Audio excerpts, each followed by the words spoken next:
একবার কয়জন মেয়ে হয়েছে? একটা থেকে কয়টা মেয়ে হয়েছে? চারটা মেয়ে হয়েছে। চারটা মেয়ের সঙ্গে ওই চারজন পুরুষকে বিবাহ দিল।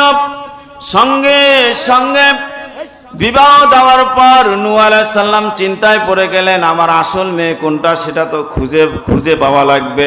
যদি আমি খুঁজে না পাই তাহলে তো সমস্যা হয়ে যাবে। সঙ্গে সঙ্গে তিনি কি করলেন, প্রথম মেয়ের বাড়িতে চলে গেলেন। বিয়াই যখন তাকে দেখলেন, নূহ আলাইহিস সালামের কাছে ছুটে আসলেন। এসে বলতে লাগলেন, আপনি তো নবী, আপনি তো আল্লাহ পাকের পক্ষ থেকে একজন নবী, আপনি আসেন, আপনাকে সম্মানিত করব। ঘরের ভিতর প্রবেশ করলেন।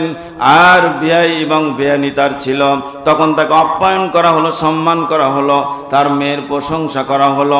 বলতে লাগলো, নূহ আলাইহিস সালামকে বলতে লাগলো, আপনার মেয়ে সবচেয়ে সুন্দর মেয়ে, আচার আচরণ সমস্ত কিছু, কথাবার্তা যা আছে সমস্ত কিছু সুন্দর, কথাবার্তা সুন্দর, নর্ম ভদ্র ব্যবহার একটা মেয়ে।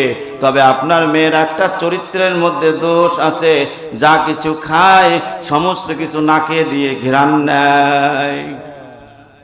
আপনার মেয়ে খুব সুন্দর, নর্ম ভদ্র চরিত্র, এত সুন্দর, আমরা মুগ্ধ, কাজে কর্মে কোনো ভুল নাই। তবে আপনার মেয়ের সমস্যা একটা, খাবার যখন খেতে যায় তখন একটু ঘ্রাণ শুঙ্গে নেয়, ঘ্রাণ নেওয়ার পর সে খেতে থাকে।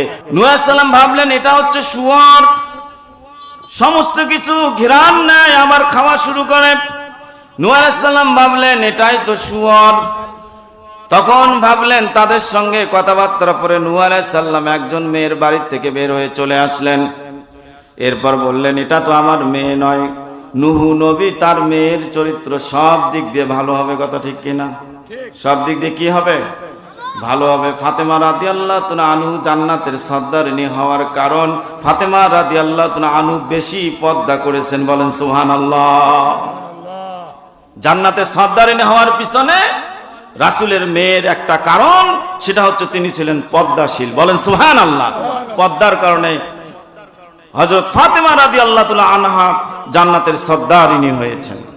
নূহ আলাইহিস সালামের পর দ্বিতীয় মেয়ের বাড়িতে যখন প্রবেশ করলেন, আদর আপ্যায়ন করা হলো।